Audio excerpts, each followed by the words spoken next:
Friends, welcome to my YouTube channel. दोस्तों, स्वागत है आपके अपने पसंदीदा चैनल प्रीतम भोजपुरी न्यूज़ में। तो दोस्तों, देवी दीद तो सभी का आ रहा है और वीडियो सॉन्ग भी आ रहा है, लेकिन अभी दो दिग्गज स्टारों का वीडियो सॉन्ग नहीं आया है दोस्तों, और वो है पवन सिंह और खेसारी लाल यादव। और निरहुआ का भी अभी देवी दीद नहीं आया है दोस्तों, उनका तो अभी ऑडियो भी नहीं आया है दोस्तों। लेकिन पवन सिंह का रोज ही आ रहा है ऑडियो सॉन्ग। देवी दीद और खेसारी लाल यादव का भी ये दिन बीच करते आ रहा है, आज भी आया है दोस्तों। और दोस्तों बता दें, आज खेसारी लाल यादव का गाना है जिसका नाम है मेहराइल बासलाई। तो दोस्तों, इस गाने तो टीम फिल्म्स पे रिलीज़ किया गया है 5:45 पे दोस्तों। तो ढेर सारा प्यार दीजिए इसे।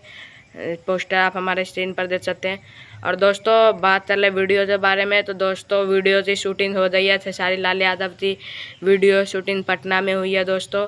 पटना जैसे खूबसूरत लोकेशन में हुई है। और दोस्तों कुछ तस्वीरें भी आई है वहाँ से, आप हमारे स्क्रीन पर देख सकते हैं। और दोस्तों, इसमें और भी एक नया लुत्फ मिलेगा आप तो खेसारी लाल यादव का देखने, तो बहुत ही शानदार और गजब का लुत्फ मिलेगा दोस्तों। तो फोटो कैसा लगा इसमें कमेंट में ज़रूर बताएं दोस्तों। और वीडियो तो लाइक ज़रूर कर दे। चैनल पे नया तो सब्सक्राइब कर दीजिए, बेल आइकन दबाना ना भूलें, ताकि हमारी हर लेटेस्ट अपडेट सबसे पहले सबसे तेज़ प्रीतम भोजपुरी न्यूज़ के माध्यम से आप तक पहुँचे। जय हिंद, जय भारत, वंदे मातरम। मिलते हैं अगले वीडियो।